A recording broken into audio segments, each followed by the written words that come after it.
स्वागत है। लगातार पूरा देश आपके बारे में बात कर रहा है आजकल। सीताराम, बागेश्वर धाम की जय, सनातन धर्म की जय।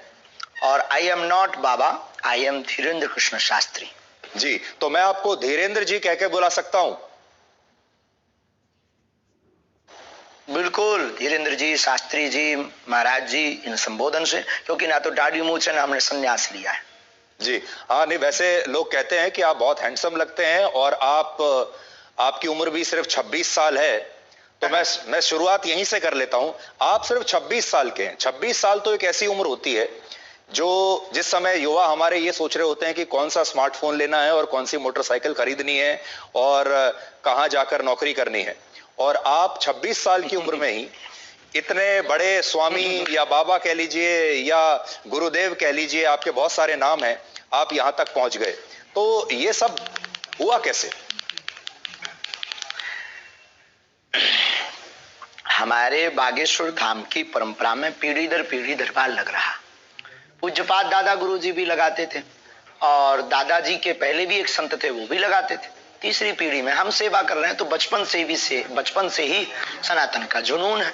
तो सनातन की बात और सनातन की सेवा कर रहे हैं और अपने इष्ट और सनातन संस्कृति, साधु संतों की तपस्या का प्रचार कर रहे हैं। बस यही हमारी एक छोटी कहानी है। वाइट ही वाइट है, ब्लैक है ही नहीं कुछ। लेकिन लोग अब आपकी कहानी में लगातार ब्लैक ढूंढ रहे हैं। मैंने सुना आपने कहा कि मैं और कोई स्पष्टीकरण अब नहीं देना चाहता इसके बारे में। आपको लगातार जो चुनौतियां मिल रही हैं, लेकिन देश आपसे ये जानना चाहता है कि इसमें कितनी उसका आज हमने नेशनल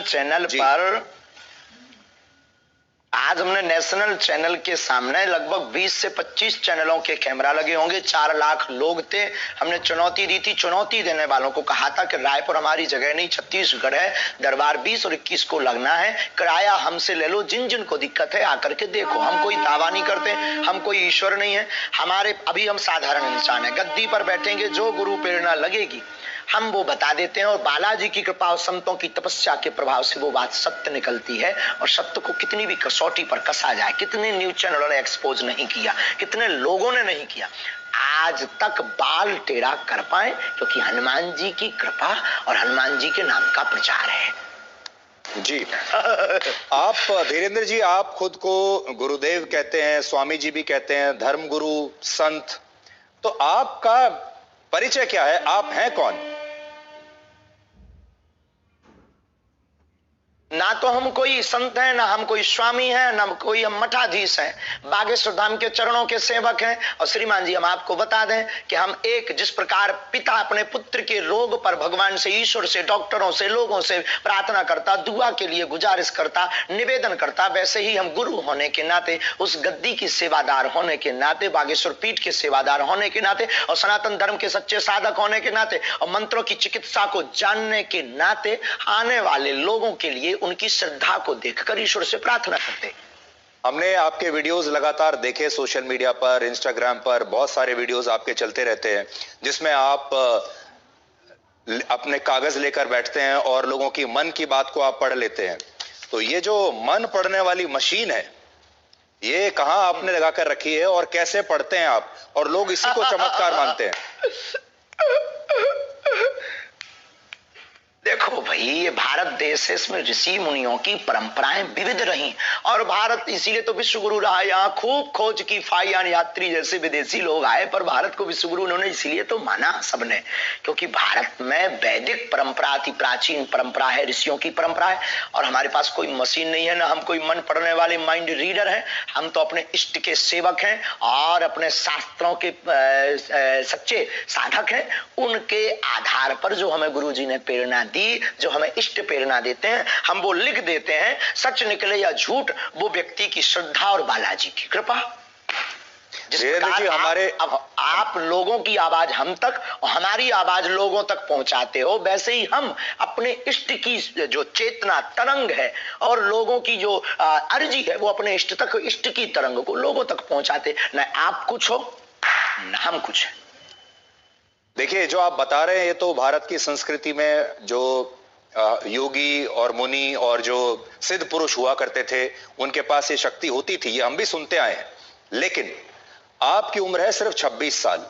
जितनी आपकी उम्र है उससे दुगना या तिगना तपस्या करने के बाद जो योगी हुआ करते थे, हमारे जो ऋषि मुनि होते थे, तब उनके पास ये शक्ति आती थी कि वो ये सब कर सके। आपकी उम्र ही को टोटल 26 साल है, तो आपके पास ये चमत्कार की जो शक्ति है इतनी जल्दी कैसे आई है?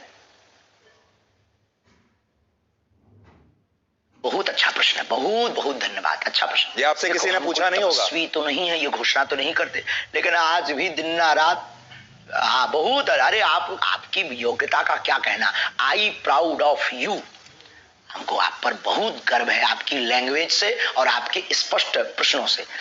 तो देखो बाकी लोग तो वही घिसे पिटे क्वेश्चन करते हैं, आप ये जो बीच की नई चीजें ले आए बहुत गदगद कर गई हमको। तपस्वी हम नहीं है, लेकिन दिन रात तपस्या में ही गुजर रहा। 9-10 साल की अवस्था से ही हमने बालाजी की सेवा की। जब बच्चे खेलना सीखते थे तब से हमने हनुमान चालीसा का पाठ, और गुरु ने जो विधान बताया वो मीडिया पर बताने का विषय नहीं है, वो अनुभव का विषय है। कभी आप आइएगा तो उसको हम आपको बताएंगे कि हमने क्या क्या अपने जीवन में मुश्किलों को सहा, कितना हनुमान चालीसा का पाठ किया, रातों भर हनुमान जी के चरणों में बैठकर रोए हैं, रातों भर हवन किया है। उसका ही ये परिणाम है जो आज सनातन संस्कृति का झंडा जगह जगह गाड़ा जा रहा है। और जो भोले भाले लोगों को धर्मांतरण कर रहे थे छोटी छोटी ट्रिक दिखाकर, ऐसे मिशनरियों के मुंह पर तमाचा। भारत के इतिहास में नेशनल चैनलों के सामने कोई पादरी नहीं आया, कोई अन्य धर्मों के लोग नहीं आए, पर बागेश्वर धाम ने चैलेंज देकर के ललकार के गद्दी पर ठोक कर झंडा गाड़ा है आज रायपुर के दरबार में। अच्छा, आप तो इतना लोगों के मन की बात जान लेते हैं, अंतर्यामी आप हैं। इस समय करोड़ों दर्शक आपको देख रहे होंगे, क्या आप इस समय कोई हमें चमत्कार दिखा सकते हैं? कोई भी अंतर्यामी नहीं है, और हम कोई भी अंतर्यामी नहीं है, ऐसा कोई जो है अंतर्यामी होने का आज तक हमने दावा नहीं किया। अंतर्यामी सिर्फ परमात्मा है, हम तो उनके सेवक हैं, और हम कोई जादूगर नहीं है कि कोई भी बोले कि आप डमरू बजा दो तो हम चमत्कार दिखा दें। हम अपने इष्ट से प्रार्थना करने वाले एक याचक हैं, तो हमारे सामने तो जब वो आएगा उसकी श्रद्धा दिखेगी, हम प्रार्थना करेंगे, वो सनातनी बनेगा, हम प्रार्थना करेंगे, हमारे बालाजी उस पर कृपा कर देंगे। लॉजिक सीधा सा है, फंडा सीधा सा है। और जादूगर मैजिशियन थोड़ी है कि डमरू बजाए, हाँ भाई आ जाओ खेल देख लो। अब देखो प्यासा कुआं के पास जाता है, कुआं प्यासे के पास नहीं जाता है। जी धीरेन्द्र जी, मैंने देखा आपके वीडियोस में, हम किसी को बुलाते भी नहीं है, बिल्कुल की श्रद्धा अगर आ जाए तो ठीक। आप ये बताइए, मान लीजिए अगर कोई और धर्म का व्यक्ति आपके पास आए, कोई इस्लाम को मानने वाला आए, कोई ईसाई धर्म को मानने वाला अगर आपके दरबार में आए और आपसे मदद मांगे, तो आप सिर्फ सनातनियों के लिए ही मदद करते हैं, या अगर कोई इस्लाम को मानने वाला भी आपके पास आ जाए तो आप उसके लिए भी आपके जो इष्ट देव हैं उनकी भी मदद करेंगे? बिल्कुल, मानव होने के नाते हमसे तो बहुत मुसलमान भाई भी जुड़े हैं, और बहुत क्रिश्चियन वाले लोग भी हमारे पास आते हैं, अन्य पंथों के लोग भी हमारे पास हजारों की तादाद में आते हैं, हम गिनती गिनवा देंगे कई दरबारों में। आप हमारे वो खोजिएगा, वो बताइए क्या बोलते हैं अपना नेट का, यूट्यूब खोजिएगा, यूट्यूब पर आपको लंबी लिस्ट मिलेगी, उसमें कहीं ना कहीं मुसलमान भाई का विचार उद्भाव और वो जो माइक पे बोलते हैं वो बाइट मिल जाएगी आपको, हम आपको भिजवा देंगे, आप अपनी टीवी पर दिखवा देना लोगों को। अच्छा, ये बताइए कि जब लोग आपके पास आते हैं, मैंने देखा तो ऐसा लगता है कि आप उनके अंदर बताते हैं कि इनके अंदर कोई प्रेत है, कोई भूत है, फिर वो छटपटाने लगते हैं, अजीब तरीके की आवाजें निकालने लगते हैं, कई बार वो बेहोश हो जाते हैं, एक अजीब सा दृश्य देखने को मिलता है। अभी मैं आपको तस्वीर भी अपने दर्शकों को भी मैं दिखा रहा हूं निकालकर, अगर हमारे पास वो तस्वीरें, बहुत देखिए अभी हम तस्वीर दिखा रहे हैं, लोग जो हैं वो देखिए झूम रहे हैं, कई लोग तड़प रहे हैं, अपने ही आपको एक चिल्ला रहे, मार रहे हैं, वाइब्रेशन हो रहा है जी। तो ये इस समय लोगों को क्या हो जाता है, ये क्या होता है? मारो इसे, लाल कर दो, मार नकारात्मक और सकारात्मक ऊर्जा की लड़ाई है, हम कुछ नहीं, हम पे तो कोई प्रेत चढ़ा नहीं है। लोगों के ऊपर जो नकारात्मक ऊर्जा आती है वो जैसे ही बागेश्वर बालाजी के सामने पहुंचती है, या हनुमान चालीसा की जो चौपाई है, भूत पिशाच निकट नहीं आवे, महावीर जब नाम सुनावे, तो अगर 500 साल पहले लिखा हुआ हनुमान चालीसा गलत है तो भूत प्रेत नहीं है। और अगर आप हनुमान चालीसा को गलत मानते हो तो फिर हमें आपसे बात करने की कोई जरूरत नहीं है। और अगर हनुमान चालीसा को मानते हो तो उसमें ये चौपाई भी है, ये चौपाई भी है तो ये बात सत्य भी है। अब कोई शक्कर को चीनी कहे, कोई शुगर कहे, कोई खाड़ कहे, कोई मिठाई कहे, शक्कर शक्कर है, नाम कुछ भी संबोधित कर दो तो कोई नेगेटिव एनर्जी, कोई पॉजिटिव एनर्जी बोल देता है। नकारात्मक ऊर्जा सकारात्मक ऊर्जा की लड़ाई ही ये हम देहाती लोग हैं तो प्रेत बाधा बोल देते हैं। नहीं, मैं भी हनुमान चालीसा का पाठ कर रहा हूं और वर्षों से कर रहा हूं, मुझे कंठस्थ भी है, पर आपके जैसी शक्ति अभी तक मेरे पास नहीं आई है कि मैं लोगों को कोई उनका निदान कर सकूं। लेकिन आपने एक चीज नोट की, तो आपको अब आपको बागेश्वर धाम आना चाहिए। मैं जरूर आऊंगा, मैं जरूर आऊंगा। ये मजाक में कह रहे हैं। लेकिन धीरेन्द्र जी, आपने एक चीज नोट की कि जिस तरह से लोग आपके यहाँ ये व्यवहार करते हैं, बिहेव करते हैं, जब ये जो क्रिश्चियन मिशनरीज हैं, ईसाई लोग जो हैं, जब ये अपने यहाँ कोई कन्वर्जन कैंप लगाते हैं लोगों के लिए, वहां पर भी हमने इसी तरह का व्यवहार लोगों को देखा है। वो भी ऐसे ही इसी तरीके से झूमने लगते हैं, कुछ उनका देखिए, वो भी मैं तस्वीर दिखा रहा हूं। तो ये बताइए कि ये करना पड़ा, पूरे देश में चर्चा है जी, पूरे देश में इसी बात की तो चर्चा है। ये मिशनरियां क्यों पीछे लग गई? क्योंकि इनकी दुकान बंद हो गई। ये झूठे भोले भाले लोगों को ट्रिक दिखा करके और छोटे मोटे उपाय करके हमारे गरीबों का शोषण करते हैं, उनको धर्म परिवर्तन करवा देते हैं और अपने धर्म को बढ़ाते हैं। हमने जो घर वापसी करवाई, धर्मांतरण रोका, और हमने जब इनको दिखाया कि अपने धर्म में भी ये ताकत है, मंत्रों में, जो तुम धर्म परिवर्तन कर रहे हो नक्कटा हरो, आ जाओ वापिस, तो वो फिर हर्ष आ गए। अब उनको डर है कि ये आदमी हमारा सब मिशन फेल कर देगा, इसीलिए तो ये जो है हमारे खिलाफ षड्यंत्र स्वांग दुनियादारी। तब तो आपको ब्लैक एंड व्हाइट करना पड़ा है, उन्हीं लोगों के उपद्रव करने से पूरे देश में वो हो गया है जी। तो लेकिन ये भी ऐसे ही दिखाते हैं जैसे इंसान के अंदर कोई प्रेत, जैसे कोई इंसान के अंदर प्रेत आत्मा आ गई है, वहां पर भी हमें ऐसे ही देखने को मिल रहा है। तो क्या आपको ऐसा लगता है कि ये दोनों जगह कॉमन है, या प्रेत आत्मा जो आप निकालते हैं, भूत प्रेत, बहुत अंतर है। कोई भी पादरी बागेश्वर धाम का सामना नहीं कर पाएगा जी। कल से आप लगातार टीवी चैनल्स पर इंटरव्यू दे रहे हैं, मैंने आपके बड़े इंटरव्यूज देखे। आपने सोचा था कि इतनी जल्दी आपके जो भक्त हैं वो तो हैं ही, लेकिन अब देश में जो लोग आपको नहीं जानते वो भी अब आपको जान गए हैं। अचानक से आप पिछले 48-50 घंटे में बड़े मशहूर हो गए हैं। तो वो जो समिति है जो आपके पीछे पड़ी, उसका तो धन्यवाद देना चाहिए आपको। आंधी की भैया, उनको बहुत बहुत धन्यवाद है, क्योंकि हम भी अंधविश्वास के खिलाफ हैं। और देखो, ये आंधी के नाम है, बात में दम और शक्ति होनी चाहिए। अपने मीडिया को मैनेज करके कोई भी नाम फेमस करा सकता है, कर सकता है, पर अगर दम नहीं होगी, ताकत नहीं होगी, सच्चाई नहीं होगी, बोल्ड आउट हो जाएंगे। आज पूरे नेशनल मीडिया एक्सपोज करने आई थी, आपका चैनल भी तो आया था। आपका चैनल ने चूंकि उल्टा दिखाया है, क्योंकि पता नहीं आपके चैनल को क्या हुआ है। जो हमने ललकार कर चुनौती दी थी उसको पता ही नहीं, उसके पास भी नहीं भेजा और आप लोग भी नहीं आए। तो आप लोगों ने तो ये दिखाया कि सफाई देते देते आंखें भरी हैं। अरे सफाई देते हमारी आंखें भरेंगी, हम बब्बर शेर हैं, उनको हमने रुला दिया है झंडा गाड़ करके। तो कल हम फिर कहेंगे कि कल आकर के खुली आंखों से लोगों को देखना चाहिए। आप बिजी रहते हैं तो आपको नहीं बुलाएंगे। पर मैं देख रहा था आप बड़े क्रोधित थे। मैंने आपके जो वीडियो देखे कल के और आज के, बड़े क्रोधित थे आप, और बड़ा गुस्सा आपको आ रहा था, और आप कह रहे थे कि मैं अपने आपे में नहीं। एक्सपोज जब नेशनल चैनल ने किया, क्या हमने झंडा नहीं गाड़ा? हाँ, हम अपनी शक्तियों के उसमें थे, लेकिन आज हमने झंडा गाड़ दिया सनातन का। जो कहते थे चमत्कार नहीं होते, भारत के इतिहास में क्या किसी पादरी के खिलाफ इतने न्यूज चैनल लग करके उन्होंने कभी हुआ एक्सपोज? आप हाँ या ना भर बोल दीजिए बस। तो अच्छा, उसी से संबंधित आपसे सवाल पूछता हूं। आप में और एक पादरी में और एक मौलाना में, जो मौलाना झाड़ फूंक कर रहा है, जो पादरी जो अभी हमने आपको दिखाया वो कर रहा है, और आप जो कर रहे हैं, तीनों में फर्क क्या है?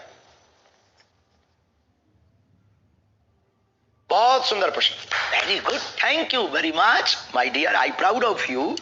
उसमें और हम में बागेश्वर धाम में यही अंतर है कि देखो, हम किसी भी प्रकार का शोषण नहीं करते, हम दक्षिणा नहीं लेते, हम अपने से नहीं जोड़ते, आने वाली चढ़ोतरी को हम गरीब बेटियों के विवाह में लगाते, 3 साल से निःशुल्क भंडारा करवाते और 2029 तक भक्तों के सहयोग से 400 बेड का विशाल cancer hospital and research institute centre बनवाने जा रहे हैं। हम दंगा नहीं फैलाते, हम शोषण नहीं करते, हम हलाला नहीं करते, हम डुबकी के नाम पर भगवान को लिए डराते भी नहीं है, हम सिर्फ श्रद्धा के नाम पर बालाजी की महिमा गाते हैं। इतने अंतर है, इसकी एक बहुत बड़ी किताब बनेगी जी।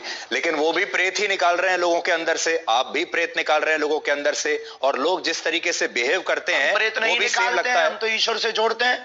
हम कोई दावा नहीं करते, हम कैंसर नहीं मिटाते हैं, हम प्रेत नहीं हटाते हैं, हम भूत नहीं हटाते, इष्ट हटा देते हैं, बालाजी हटा देते हैं। आई एम नॉट मिरेकल मैन, हम बहुत साधारण और सरल आदमी। अच्छा, आपसे ये जानना चाहते हैं, जब आप अपने दिन की शुरुआत करते हैं, जब आप दरबार लगाते होंगे, हजारों लोग आते हैं, उनमें से आप कुछ लोगों को चुनते हैं, वो लोग आपके पास आते हैं, अपनी समस्या बताते हैं, उन लोगों को आप कैसे चुनते हैं? पहली बात। फिर जब वो लोग आते हैं तो आप उनको कहते हो मुझे पहले से ही पता है कि आपकी समस्या क्या है, कागज पर आपने लिखी होती है। ये सब आप, इसकी तैयारी आप कैसे करते हो? सुबह सुबह आप उठ के हनुमान जी से पहले कह देते हैं कि भाई आज मुझे शक्ति चाहिए? कोई तैयारी नहीं है, कोई प्रयोजन नहीं है, नहीं ये सब नहीं है। वो तो जाके गद्दी पर आवाहन करते हैं कि जिनकी पर्चा बनना हो आप मन में प्रेरणा दीजिए। तो वो मन में प्रेरणा दे देते कि भाई अमुक व्यक्ति को बुला लीजिए, नीरज को बुला लीजिए, धीरज को बुला लीजिए, विवेक को बुला लीजिए, इनको बुला लीजिए। ऐसी मन में प्रेरणा लगती, वो वहां बैठा होगा, ऐसे कपड़े पहना होगा। अब जैसे आज एक अद्भुत हो गया, अब कोई कहे कि तो माइंड रीडिंग हो सकता है। आज हमने आप में से किसी एक पत्रकार को कहा कि जाओ तुम जिसको उठाकर लाओ, उसी का पर्चा हमने पहले से ही बिफोर टाइम बना कर रख दिया। अब वहां पूरी विज्ञानता शून्य हो गई।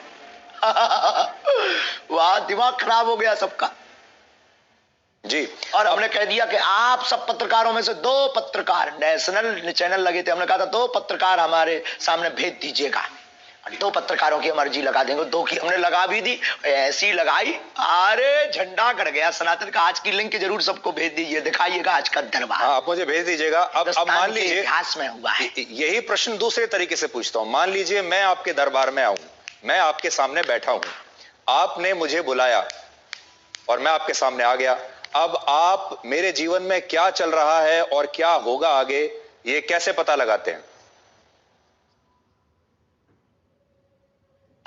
आभास होता है। देखो, हम कोई अंदाजा तो लगाते नहीं, आभास होता है। हम प्रार्थना करते हैं, पेन कागज कलम लेते हैं, ध्यान में अंदर ही अंदर जाते हैं कि हाँ प्रभु कृपा करो। तो सनातन धर्म के उत्थान के लिए जो उन्होंने हमें चेतना तरंग दे रखी है, वो तरंग हमें प्रेरणा देती थी। हम कलमबद्ध कर देते, वो कह देते अच्छा प्रभु लाज रखना अपनी भी और हमारी भी, और वो सत्य निकलता है। बस इतना लॉजिक है। ये लॉजिक परे है, इसी का नाम तो सिद्धि है। जो समझ में न आए वही तो चमत्कार। अभी आप लगा सकते हैं ध्यान मेरे बारे में? आज से 30 साल पहले कोई कहे कि आप देश विदेश में बैठे लोगों को वीडियो कॉल पर आप तुरंत बात कर पाएंगे। 30 साल पहले ये कोई कहता था तो कहते कितना झूठबाज आदमी है, मूर्ख आदमी है, ऐसा हो ही नहीं सकता, ये तो चमत्कार होगा। लेकिन आज सहज है। पर देखिए धीरेन्द्र जी, एक जमाने में जब बारिश होती थी, लोग क्या कहा? देखिए, जब एक आज से सैकड़ों वर्ष पहले, हजारों वर्ष पहले जब बारिश होती थी तो उसे भी लोग चमत्कार समझते थे। सूर्य ग्रहण होता था, उसे भी चमत्कार समझते थे। दिन और रात, सुबह और शाम जब रात होती है, उसे भी चमत्कार समझते थे। बाद में ये पता चला धीरे धीरे कि ये चमत्कार नहीं, ये विज्ञान है, इसके पीछे विज्ञान है। तो आपकी जो कला है, आपकी जो शक्तियां हैं, इसके पीछे क्या विज्ञान है, मनोविज्ञान है, धर्म है, उसके आस्था पीछे है, पराविज्ञान, अंधविश्वास है, क्या नहीं, उसके पीछे पराविज्ञान है। पराविज्ञान है। बहुत अच्छा प्रश्न आपने किया। इसके पीछे पराविज्ञान, सूक्ष्म जगत विज्ञान, जिसे आज तक विज्ञान बहुत सालों से खोज रहा, समझ नहीं पा रहा। और भाई ये देखो, ऐसी बात है, इसको प्रत्यक्ष नहीं कर सकते क्योंकि अंधे को सूर नहीं दिखा सकते, गूंगे के द्वारा जो है गुड़ का खट्टा मीठा का स्वाद नहीं पता लगा सकते हैं। उसी प्रकार ये पराविज्ञान है हमारे प्यारे माय डियर जी। मैं जब आपको देखता हूं, आपका जो, देखिए किसी भी गुरु के लिए उसका जो एक अपीयरेंस होता है, वो उसके जो शिष्य हैं उससे बड़े प्रभावित होते हैं। आपका जो एक अपीयरेंस है, यानी आपकी जो वेशभूषा है, जिस तरीके से आप अपने भक्तों के सामने अपने आप को प्रस्तुत करते हैं। इस समय भी जो आपकी वेशभूषा है, देखिए बड़ी रंग बिरंगी वेशभूषा है। आपने एक मुकुट ऐसा लगाया हुआ है जैसे एक जमाने में मराठी जो मराठा राजा लगाया करते थे। है तो इसके पीछे आपका क्या मनोविज्ञान है कि आप जो इस तरीके से अपने आप को प्रस्तुत करते हैं, जबकि जो साधु संत होते हैं वो तो बहुत सिंपल रहते हैं, सरल भाव से रहते हैं। मनोविज्ञान, एक महात्मा आए हमको कंबल दे गए, एक महात्मा आए कंबल दे गए, एक व्यक्ति आया टोपी दे गया, हमने टोपी लगा ली, एक व्यक्ति आया कंबल दे गया। अब कंबल पहनना कौन सा भैया वो है, अब कंबल पहन लिया, अब क्या गलती कर दी यार भाई, अब ठंड लगती है तो कंबल ना पहने, क्या करें, मर जाए क्या। नहीं हमें देखिए राहुल गांधी पूरी सर्दियों में बिना राहुल गांधी टी शर्ट पहन के घूम रहे हैं और वो कह रहे हैं मैं तपस्वी हूँ, तपस्वी को कभी सर्दी नहीं लगती। बात कीजिए, अध्यात्म की बात कीजिएगा, अध्यात्म की बात कीजिएगा। सॉरी सॉरी सॉरी, कोई राजनीतिक मुद्दा पे बात नहीं। मैं तो राजनीति कह ही नहीं रहा, मैं तो ये बता रहा हूँ कि राहुल गांधी भी तो एक तपस्वी है, उनको सर्दी नहीं लग रही, आपको लग रही है। आप हाँ, हम कमजोर आदमी हैं भैया, उनसे जाके पूछो, हम किसी के बारे में क्या कह दें। आई am not politician, I am only spiritual गुरु। आप पॉलिटिशियन तो नहीं है, लेकिन पॉलिटिशियन आपके बहुत सारे पॉलिटिशियन आपके शिष्य हैं। देखिए आपके जो विरोधी हैं उन्हें ये बात भी बुरी लगती है कि बहुत सारे नेता आते हैं बागेश्वर धाम पर आते हैं, बहुत सारे नेता आपके शिष्य हैं, बहुत सारे जो सरकार में बैठे बैठे बड़े जो लोग हैं वो आपके शिष्य हैं। आपको पुलिस की प्रोटेक्शन मिलती है, आपको जो है एक अलग तरह का सम्मान इस समय सरकार की तरफ से मिल रहा है, और वो तब मिलता है जब कोई धर्म गुरु नेताओं के साथ बहुत हो सरकार करीब आ जाता है। व्यक्ति की समानता के लिए नहीं, सब व्यक्ति की जानमाल की सुरक्षा करना सरकार का काम है। हम किसी भी पार्टी के आदमी नहीं है, हमारे हर पार्टी के डिवोटी है, हर पार्टी के हमारे शिष्य हैं और स्नेही हैं और आत्मा है। अब रही बात इसकी पुलिस की आदि की, तो ये जो मिशनरियों ने और आपके पास जो न्यूज़ें आई हैं, जो ये भ्रम फैलाया, ये जो षड्यंत्र स्वांग किए, उसके डर के कारण कहीं माहौल खराब ना हो जाए, कुछ भी हो जाएगा तो माहौल डिस्टर्ब होगा। तो एक धर्म गुरु के प्रति अपनी उन्होंने निष्ठा दिखाई है। रही बात नेताओं का चेला बनने की, धर्म से राजनीति चलती है, राजनीति से धर्म नहीं। वो बहुत सकारात्मक विचार पाते हैं, बागेश्वर धाम से आशीर्वाद पाते हैं, सन्यासी बाबा की कृपा पाते हैं। अब किसी को अगर जलन हो रही हो तो वो विदेशी नेता बना ले, उसमें क्या दिक्कत है, विदेशी नेताओं को चेला बना ले, खुद को नेता बना ले, खुद के नेताओं को डिवोटी बना ले। अगर किसी की जल रही है तो मिर्चा लगना चाहिए, इसमें क्या बुराई है माय डियर। आपको लगता है आपकी जान को खतरा है?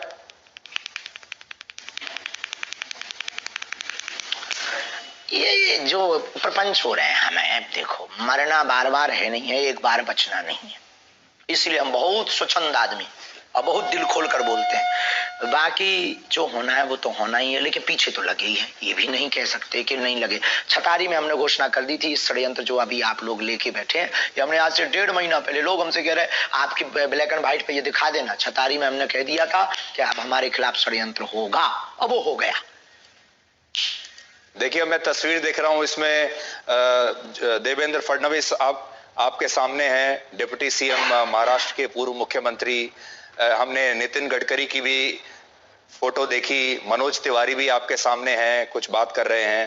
तो इससे ऐसा लगता है कि अब आप देश के शक्तिशाली लोगों के साथ आपका उठना बैठना हो गया है। हमारा पहले से ही उठना बैठना शक्तिशाली श्री हनुमान जी के साथ है, ये भूल गए आप। पूरे आला बल के मैनेजमेंट गुरु लॉर्ड हनुमान के साथ हमारा उठना बैठना है 11 साल की अवस्था से। वो दिखाइए जरा फोटो। आप लोगों की समस्याओं का निदान करते हैं, पर्सनल समस्याएं जो लोगों की होती हैं, किसी की कोई बीमारी है, किसी की प्रमोशन नहीं हो रही, किसी को और कोई दिक्कत है।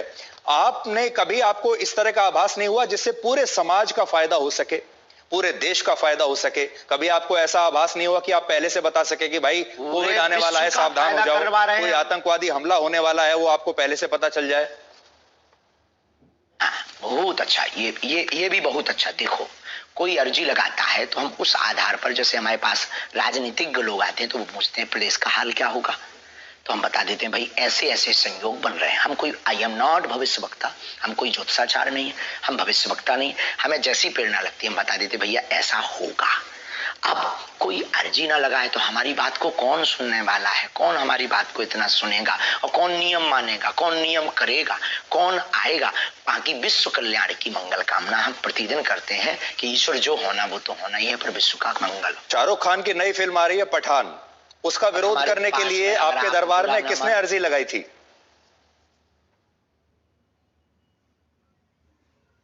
अरे वो किसी ने नहीं, वो तो उसने वो गा दिया था, हमें बच्चों ने बताया ये भगवा रंग गा दिया, तो उनका भगवा रंग ही क्यों बेशरम है भाई, ब्लैक रंग, हरा रंग, ऑरेंज रंग और भी रंग भी है, उनको भी बेशरम बनाओ जी। तो क्या गलत कर दिया भाई, ये का गलत थोड़ी है। हर बार भगवा रंग ही क्यों बेशरम, हर बार हम सनातनी हिंदू ही क्यों टारगेट, हर बार हम संत ही क्यों। और आपके ब्लैक एंड व्हाइट से कहेंगे कि जो हमारा आपने ब्लैक एंड व्हाइट लिया है पादरी का क्यों नहीं लेते हो उसके चर्च में जाकर। नहीं, हम उनका भी करेंगे। और मैंने तो आपसे पादरियों के बारे में और मौलानाओं के बारे में जितने सवाल मैंने आपसे पूछे हैं किसी ने नहीं पूछे होंगे। किसी ने नहीं पूछे और हम आपसे बहुत खुश हैं। हमने कहा ना 3 बार हम आपकी तारीफ कर चुके हैं, बहुत सहज हैं आप, बहुत अच्छे हैं और आपके ब्लैक एंड व्हाइट को देखना चाहिए लोगों को। आई सपोर्ट यू, पर आप हमारा भी सपोर्ट करिए सनातन का। जी नहीं देखिए, हमारा स्वामी जी, हमारा जो कर्तव्य है वो है ब्लैक और व्हाइट। अब आप अपनी बात कहने के लिए, अपनी पैरवी करने के लिए स्वयं बैठे हैं। अब आप मेरे ऊपर या आज तक के ऊपर आरोप नहीं लगा सकते कि मेरी बात सही नहीं है। अब आप स्वयं अपने स्पोक्स पर्सन हैं, स्वयं अपने प्रवक्ता हैं। आज गलत किया है, आज दिन में गलत किया है, आज तक ने सत्य नहीं दिखाया है। अब देखिए, अब वो सारी चीजें अब लोगों के सामने आ जाएंगी, पर हम आपसे ये जानना चाहते हैं कि क्या एक धर्म गुरु को फिल्मों के बारे में बोलना चाहिए? दिखा दीजिए आज दिन भर की वीडियो। शाहरुख खान के बारे में बोलना चाहिए एक धर्म गुरु को? क्या आप छोटी छोटी जो सनातन के खिलाफ बोलेगा, चाहे वो फिल्में वालों हो चाहे वो राजनेता हो, हमने शिक्षा मंत्री के खिलाफ भी बोला बिहार के, उस पर बात क्यों नहीं की? जो सनातन का विरोध करेगा हम उसके खिलाफ बोलेंगे। अगर ये दंगाई है, अगर ये भड़काऊ है तो ये होते रहना चाहिए, इतना खौफ बहुत जरूरी है। तो ये आरोप, आप इसका मतलब सही है आपके ऊपर जो लोग कहते हैं कि आप हिंदुओं को जो आते हैं वहां पर उनको भड़काते हैं? आप एकजुट करते हैं, लोगों को समझ में भड़काना आता है, जो हिंदू नहीं है उनको भड़काना आता है। अपनी अपनी समझ है। किसी को कल तक हम पाखंडी नजर आ रहे थे, किसी को कल तक हम चुनौती से भागने वाले नजर आ रहे थे, जब आज हमने ठोक दिया, ठिकाने लगा दिया, तो बुद्धि ठिकाने लग गई पूरी नेशनल न्यूज मीडिया के सामने। तो ये अपनी अपनी, जब तक हमको समझा नहीं तब तक वो ऐसा समझेंगे। बहुत सारे लोग आपको सोशल मीडिया का स्वामी भी कहते हैं, क्योंकि अब आप यूट्यूब पर बड़े एक्टिव हैं, इंस्टाग्राम पर आपके लगातार वीडियो चलते जा रहे हैं, और ये एक नई तरह की जो है क्रांति है जिसमें हम ये देख रहे हैं कि धर्मगुरु भी अब आश्रमों से बाहर निकलकर सोशल मीडिया पर आ गए, मोबाइल फोन पर आ गए। लोग आपको मोबाइल फोन पर देख रहे हैं। ये अपने आप हो रहा है धीरेन्द्र जी, या आपके पास कोई सोशल मीडिया टीम है जो आपको रोज वायरल करती है? एक दूसरे में विज्ञान और विज्ञान दोनों एक दूसरे से जुड़े हुए हैं। हमारी कोई टीम नहीं है। हम तो पहले दरबार लगाते थे, पहले भी कथाएं करते थे, लाइव नहीं आते थे। फिर संस्कार वालों ने आके कहा कि हम आपकी कथा को दिखाएंगे, क्योंकि आपकी कथा में, आपके दरबार में दम है और सनातन का प्रचार होगा। हमने कहा भाई अगर तुम्हें दिखाना है तो दिखा दीजिए, हमें क्या दिक्कत है, बस इतनी ही कहानी है। अब आप आए, आप बोले हमें ब्लैक एंड व्हाइट दिखाना है, अब आप भी हमारी टीम में शामिल हो। नहीं, आपने मेरी बड़ी तारीफ की। मैं भी आपको इतना तो कहूंगा कि you are a very good speaker. Thank you very much. तो अब ये बताइए, अब ये जो 2-3 दिन से आपको लेकर विवाद हुआ है, अब इसके बाद से आपको ऐसा लगता है कि ये एक तरीके से नया जीवन अब शुरू हो रहा है? निपट गया। रोज आपके टीवी पर इतने इंटरव्यूज अब आपने दिए। हमारा नया जीवन, नई क्रांति शुरू हो रही है। रोज चुनौती आएंगी, अब हमें उनकी तरफ ध्यान नहीं देना है। कितनी बार हम सत्य की कसौटी पर कसेंगे। पहले आधी हकीकत आधा फसाना आया, फिर हमारे पास में छोटे छोटे पत्रकार आए, फिर हमारे पास में कुछ तार्किक आए दिल्ली के, उन्होंने हमें एक्सपोज किया धाम पर। सबने मुंह खाई, सबने मुंह की खाई, सबने जय जयकार की। आज हमारे पास में रायपुर छत्तीसगढ़ में 20 नेशनल चैनल आए, उनके सामने भी हमने दिखा दिया कि अब आप उठा लाओ, हम खुलना चैलेंज देते हैं, ललकार कर देते हैं। और जब वो भी मुंह की खाने हो, उन लोगों ने भी सत्य माना। मतलब आप लोग तो, आपकी भूमिका नहीं है, आपकी भूमिका तो सत्य को दिखाने की भूमिका है। आपकी उसमें क्या गलती है? जो लोग मांगते हैं आप वो दिखाते हैं, पर कई बार वो दिखाते हैं जो मांगते भी नहीं है लोग। ये बात अलग है, लेकिन आपने भूमिका निभाई और आज हमने अपनी कसौटी पर हम खड़े उतरे। अब हमें बहुत चुनौतियों से डरना नहीं है, बहुत ज्यादा उस पर टाइम बर्बाद नहीं करना। बहुत बहुत धन्यवाद। अब हम एक सवाल, आखिरी सवाल मैं आपसे करेंगे। आखिरी सवाल आपसे पूछना चाहता हूँ। ही वाइट है। आखिरी सवाल आपसे पूछना चाहता हूँ, आपने गाइड फिल्म देखी है? जी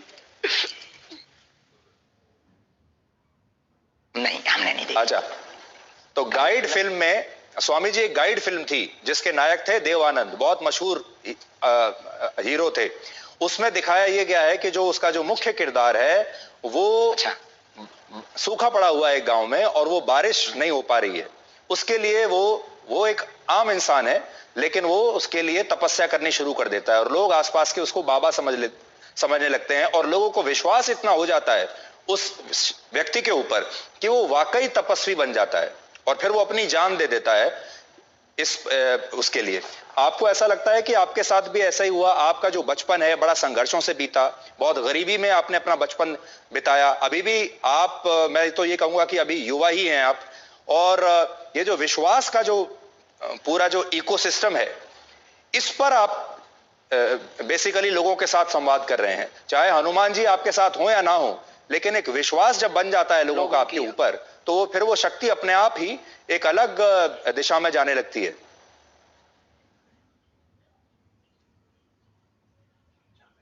बहुत अच्छी बात बोली है, लॉजिक वाली बात बोली है और इस बात में बहुत ताकत और दम है। देखो, हमें हनुमान जी ने चुना है और रही बात लोगों की श्रद्धा की, श्रद्धा टूटती और बनती रहती है। लोग स्थिर नहीं रहे, किसी के नहीं। दूसरी बात, इस विषय पर हमारा सिर्फ यही कहना है कि हमने कभी अपने से लोगों को नहीं जोड़ा, लोगों की बाहें पकड़कर हनुमान जी से जोड़ा। अगर ये गलत है तो क्या कहते हैं, बस हम ना कोई तपस्वी है, ना हम कोई बहुत साधारण भाषा में बोले कि बहुत बड़े चमत्कारी है, साधारण इंसान है। लोगों की निष्ठा ही चमत्कार है। अब आपकी बात का यही जवाब आप चाहते हैं तो बस वही जवाब हम दे देते हैं कि लोगों की श्रद्धा ही उनका चमत्कार है। बहुत बहुत धन्यवाद धीरेन जी, आपका बहुत बहुत धन्यवाद हमसे बात करने के लिए, और उम्मीद करते हैं कि आपके आलोचक जो हैं उन्हें आपके जवाब मिल गए होंगे, और बाकी देश की जनता के ऊपर छोड़ते हैं, क्योंकि जैसा मैंने आपको कहा, आप सबसे बड़े अपने प्रवक्ता तो आप स्वयं हैं। हाँ, कल फिर दरबार लगना है, आलोचकों से कह दीजिए कल और आ जाए तो ठीक है। और कल थोड़ा सा मेरे बारे में भी आप सोच के बताइएगा, अगर आप सोच सकें। मैं तो यहाँ दिल्ली में हूँ, कल दरबार में थोड़ा सोचिएगा मेरे बारे में, और मेरे बारे में कोई भविष्यवाणी हो तो बताइएगा। अरे अब आपके बारे में क्या करना, सामने कर देंगे, इस पे तो ये हो जाएगा कि कंट्रोवर्सी हो जाएगी, कुछ उल्टा निकल जाएगा मुंह से। जी, तो कंट्रोवर्सी तो खैर ठीक है, विवादों की आपको आदत पड़ गई होगी अब तक तो, और इसका मतलब ये है कि आपके अगर दुश्मन बढ़ रहे हैं, इसका मतलब आपके शिष्यों की संख्या बढ़ रही है, इसलिए आपके दुश्मन भी बढ़ रहे हैं। बहुत गजब की बात, बालाजी के समर्थक बढ़ रहे हैं। धीरेन जी, बहुत बहुत शुक्रिया हमसे बात करने के लिए। Thank you very much, you are a good speaker. जय श्री राम, सनातन धर्म की जय।